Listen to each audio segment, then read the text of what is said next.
তোরা কইছি বেটা চাদর লইতে তুই চাদর লা আমি জুতা লিমু। আমি অত কিছু বুঝি না ভাই, আমি জুতা লিমু, বুঝো নাই? এই বেটা এত বড় বড় কথা কইছ তোর চাদর লইতে কইছি চাদর লা আমি জুতা লিমু। এই তুমি কি হইছে, তোমরা এমন ঝগড়া করতেছো কেন লেগা? আরে ভাই ওরা চাদর লইতে কইছে চাদর লিবো না জুতাটাই লিবো। তো এই চাদর আর এই জুতার মধ্যে কি এমন আছে? ভাই এটা হলো জাদুর জুতা, এটা পরে আপনি যেদিকে মন চায় ওদিকে যেতে পারবেন। আর এটা হলো জাদুর চাদর, এটা পরলে আপনি গায়েব হয়ে যাবেন গা। হ্যাঁ কস কি, আমার এটা বিশ্বাস হয় না। বিশ্বাস না হলে আপনি এটা যাচাই করে দেন আর একবার এটি ভাগাভাগি করে দেন। দেই আগে জুতাটা দাও। এই জাদু জুতা তুমি আমার ওই পিছনের গাছে লয়ে যাও।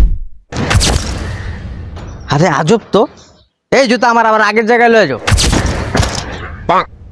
জুতাটা বিশ্বাস হয়েছে কিন্তু চাদরটার কথা বিশ্বাস হয় না আমার। বিশ্বাস না হলে এটা গায়ে তো দেন, আপনি লগে লগে গায়েব হয়ে যাবেন গা। দেই উদাও যে আমি ক্যামেরা দেখুম না ভালো করে।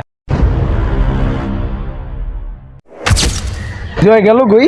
ও দেখছস জাদু কাজ করছে। ওই ভাই জাদু কাজ করছে, আপনি কই আয়া পড়েন ভাই। 2টা ঘন্টা হয়ে গেছে, এখন তোরে আহে না বেটা। এই বেটা ফোন দিয়ে চালু, নাহলে তোর লাগে কিন্তু ঝগড়া লেগে যাবো আমার। দোস্ত ফোনটাও নিয়ে গেছে। তোর বেটা কইছিলাম জুতা কিনে আমার দিয়ে পাকনামি করলি বেটা, বেশি বুঝছ। ওই বেটা আমি কি জানি বেটা এটা লয়ে যাবো।